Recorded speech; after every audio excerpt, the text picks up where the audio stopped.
ये जो क्षेत्र है पूरा आपका आगरा मंडल, यहां पे बहुत पहले जब किसान आंदोलन चला उस टाइम पे भी एक मीटिंग करना चाहते थे। वो मीटिंग सेफई में होती थी, जनता चाहती थी, लेकिन बहुत से लोग नहीं चाहते थे कि मीटिंग वहां पर हो।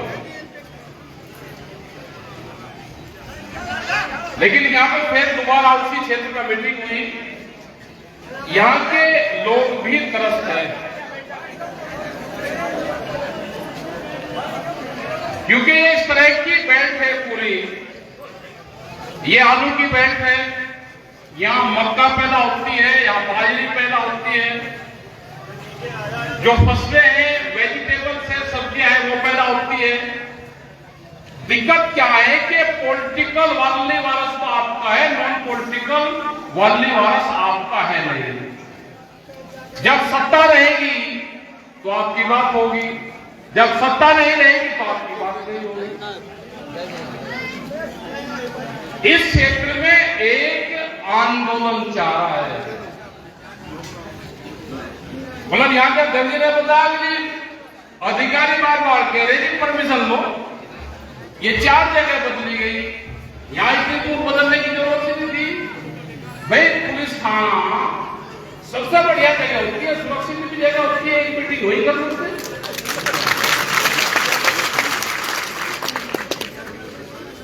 यहां पे कुछ लोग मूंगफली लेके यहां से जा रहे थे बरेली की साइड में, वहां पर मंडी होगी मूंगफली की, जलालाबाद सारे किसान के टेम्पो और ट्रक मूंगफली के, हमें नहीं पता वो किस गांव से थे, वो यहां से जाते एटा मैनपुरी इसी साइड से वे जाते, वहां रोक रखे थे। उनका फोन अभी मूंगफली के रोक रखे, और भी लोग क्या भाई कोई नहीं, और कोई नहीं। कितने दिन के लिए रोकेंगे? 3 दिन बाद में खुलेंगे। कावड़ चल रही है,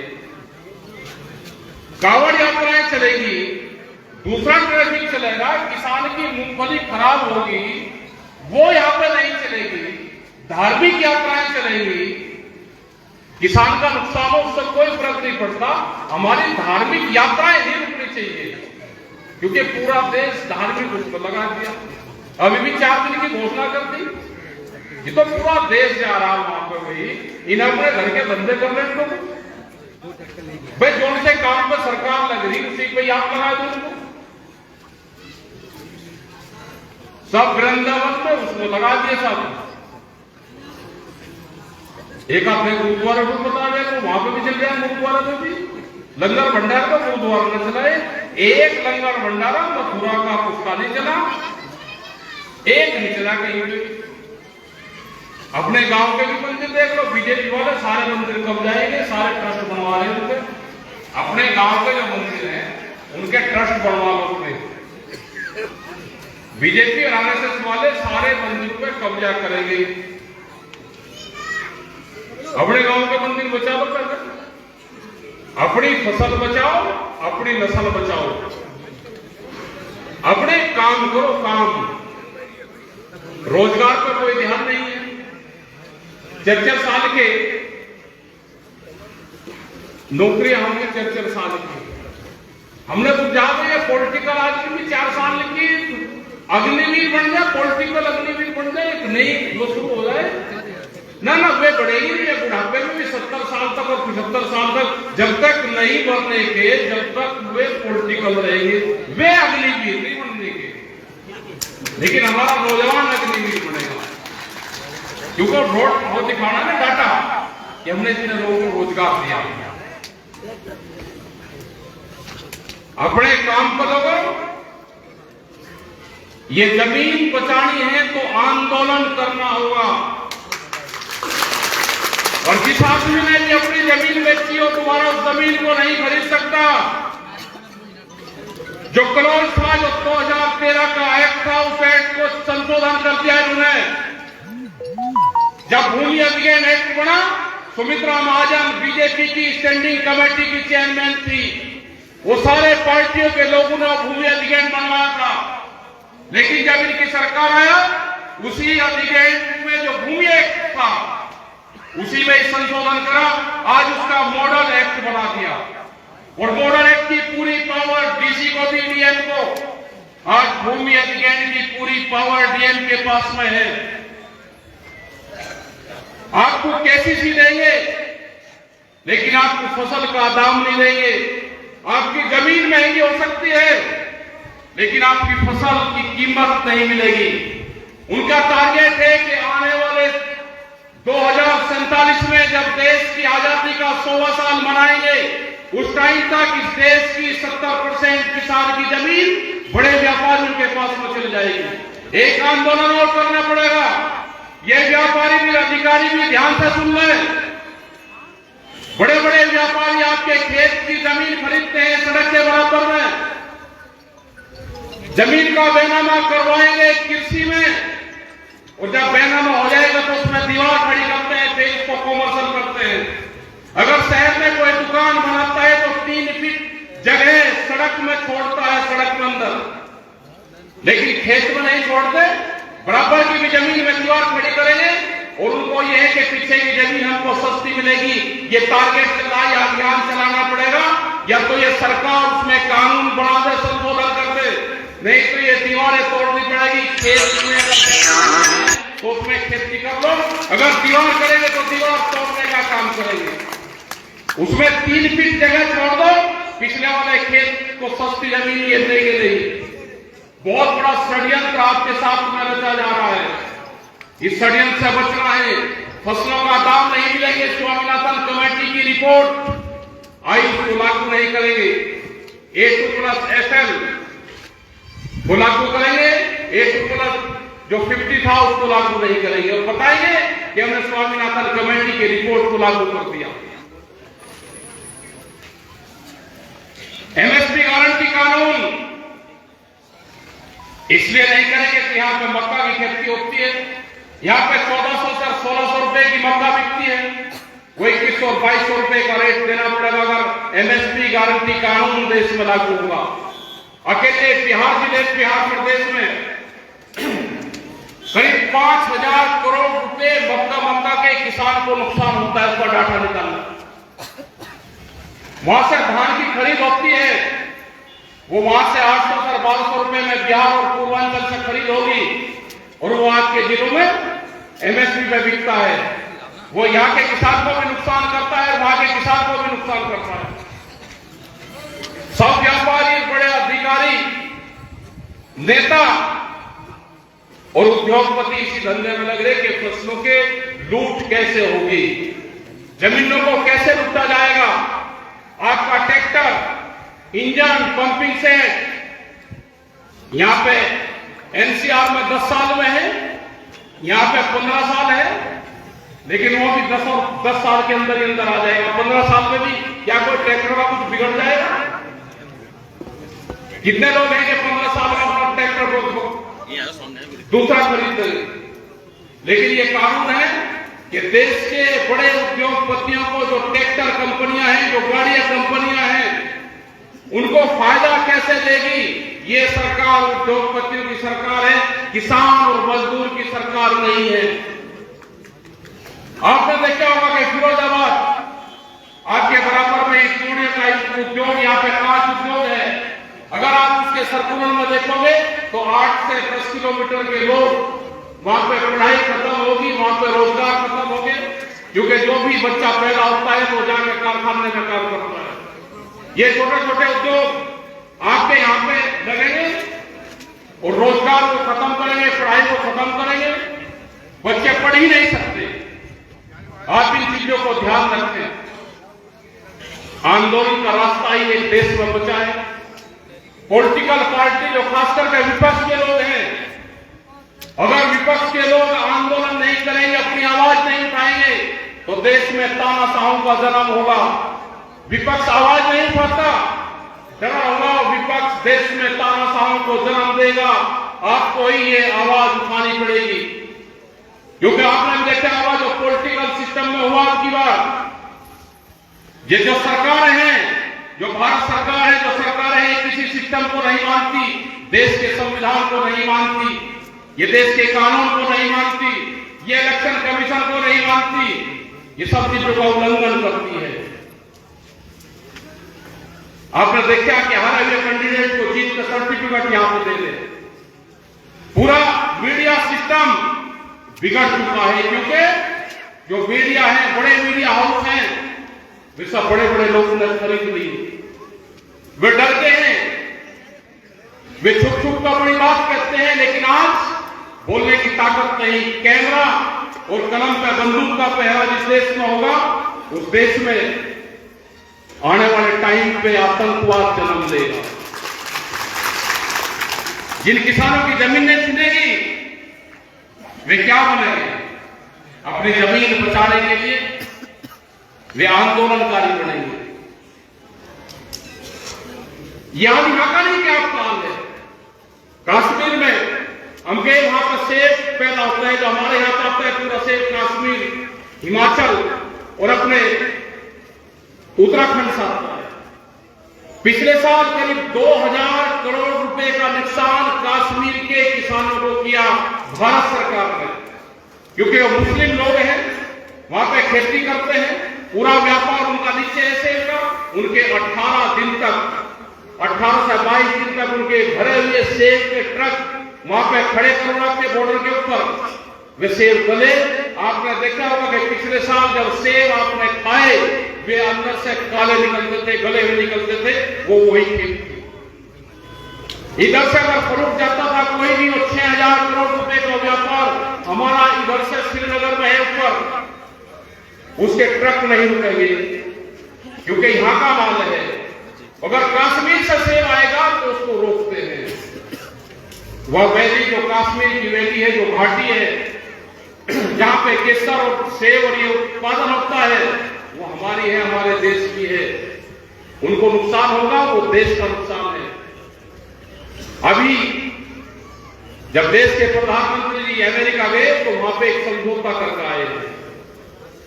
वो समझौता हुआ, उनको जो बाहर से फ्रूट आएगा उस पर ड्यूटी पर छूट दी गई। जो खास करके सेब का किसान है, उसमें 20% की छूट दी। तो छूट दी तो बाहर का विदेशी फल यहां पर आएगा, हमारा देश का स्वरूप को रोका जाएगा। आने वाले टाइम में अगर यही हालात होगी तो सेब 500 रुपया किलो आपको खाने को मिलेगा। हमको सस्ता सेब इसलिए मिलता है कि हमारे कश्मीर में सेब पैदा होता है। वहां पे भी हमने, वहां के भी लोग ये चाहते हैं कि किसान संयुक्त मोर्चा हमारी लड़ाई में, हम 4 बार वहां पे गए, उन लोगों के बीच में गए, अच्छे लोग हैं सारे। पूरा का व्यापार 3 देशों में वहां से व्यापार में करते हैं। हमारे लोग फिर भी वहां पर संगठन के लोग जाकर अपनी बात करते हैं। लेकिन आपको पूरे देश के किसानों को एकजुट होना पड़ेगा। एमएसपी गारंटी कानून के लिए एक बड़ा आंदोलन देश में फिर करना पड़ेगा। यहाँ की भी जो हमारे अध्यक्ष जी ने बताया कि आलू की बड़ी समस्या यहाँ पे है, जो प्रोसेसिंग यूनिट भी यहाँ पर लगनी चाहिए। उनका रेट निर्धारित होना चाहिए कि इस रेट से नीचे पे आलू की खरीद नहीं होगी। व्यापारी कोल्ड स्टोर सस्ते दाम से, हमके बीच में अमरोहा मुरादाबाद के पास में एक जिला है हमारा, वे किसान अपना टमाटर सड़कों के ऊपर फेंक रहे थे। हमने देखा उन किसानों से बात की, उन्होंने कहा जी 1 रुपया किलो का हमको रेट मिलता है। हमने उसको वीडियो उसकी डाली, हम 8 दिन के बाद में गए तो उसका 1 रुपये से 10 रुपये किलो रेट हुआ। जो व्यापारी है, जो खरीद करता है, जो स्टॉक करता है, वो सबसे बड़ा माफिया है। मंडी सिस्टम, देश के प्रधानमंत्री ने कहा कि फसलें अपनी कहीं भी बेच लो। बाहर कोई अपनी फसल अगर बेचता है तो उस पर मंडी वाले उसको पकड़ कर टैक्स वसूलते हैं। टमाटर की हालत हो रही कि छत्तीसगढ़ से टमाटर की गाड़ी आई और एक मंडी सचिव ने वो गाड़ियां रोक ली पूरी की पूरी, इस पर टैक्स हो रही। भारत सरकार कह रही है कि पूरा टैक्स फ्री, कहीं किसान अपना बेच ले। तो यह हालात है, यह अधिकारी की कार्यशैली से सरकारें की जो पॉलिसी है वो पता चलती है कि सरकार क्या चाहती है। सरकार चाहती है कि किसान कम हो, वो अपनी जमीन बेचे, व्यापारी जमीन खरीदे और देश में मजदूर पैदा हो, देश में लेबर पैदा हो। ये सरकार की पॉलिसी है। अभी बीज कानून आने वाला है, सीड बिल। जिस दिन वो बिल आ गया तो आप खेत में क्या बोल रहे हैं? नए पुलिस स्टेशन खुले, एक दूसरे की शिकायत करता रहेगा कि इस कंपनी का बीज आपने लगा लिया, और जो नया सीड बिल है उसमें जुर्माना और सजा दोनों है। क्या किसान बच जाएगा? ये मारने की एक बड़ी साजिश रची जा रही है। आप संगठन को बढ़ाओ, आप आंदोलन के लिए तैयार हो, डरने की घबराने की जरूरत नहीं है। देश में जब आजादी लड़ी गई, इसकी लड़ाई लड़ी गई, तो बहुत से लोगों ने कुर्बानियां दी। आज वो जमाने चले गए कि आपका लाठी गोली वो चलेगा, वो जमाने खत्म हो गए, डरने की जरूरत नहीं है। पूरा देश का किसान इकट्ठा है, देश में किसान संयुक्त मोर्चा है। हम लड़ाई लड़ते हैं। हम गए थे बिहार में दूसरे उसकी सरकारें हैं, लेकिन बिहार में तो उसने मीटिंग भी कर दी थी। बिहार में मंडियां खत्म है, कोई मंडी बिहार में नहीं है। लेकिन जब हमने आवाज उठाई तो जो रवैया यहां पे सरकार करती है वही अभी बिहार में करा। जहां पे मीटिंग करनी थी वहां से जेसीबी से गड्ढे करवा कर पानी भरवाया, पानी। इसी तरह बेटर हमारे एजेंडे में ही नहीं, 5 साल इलेक्शन लड़ना होगा, जब चुनाव लड़ना होगा, अपने घोषणा पत्र में मीटर की बात करना। उसके बाद में एक किसान सोचेगा। आप अपने आंदोलन और संगठन को मजबूत रखो, अपने ट्रैक्टर को मजबूत रखो, क्योंकि ट्रैक्टर अगर कमजोर होगा तो ये आंदोलन भी कमजोर होगा। ये ठंडा होगा तो आंदोलन देश में गर्म होगा। मौसम ठंडा और आंदोलन गर्म। 18 तारीख की आपकी मीटिंग है, आप उस मीटिंग में आए लखनऊ। अभी हम तो जाएंगे, अभी दिल्ली एक मीटिंग है, आंध्र प्रदेश के कुछ मंत्री वहां पर आ रहे, उनका मीटिंग होगी। कल हम महू में जाएंगे, जहां पे उन्होंने नौरंगिया जो हिंदू थे उन्होंने झगड़ा करा। वहां पर जाकर देश में 2 तरह के हिंदू है, ध्यान रखना। एक भारतीय हिंदू है, भारतीय मुसलमान है, भारतीय सिख है, वो कभी झगड़ा नहीं करेगा।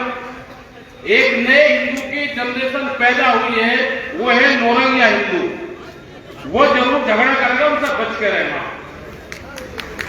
क्योंकि नागपुरिया तो कहते नहीं, नागपुरिया कहेंगे किसी प्रदेश का नाम दे दे, तो नागपुर का नाम नौरंगिया हो गया, ये ध्यान रखना।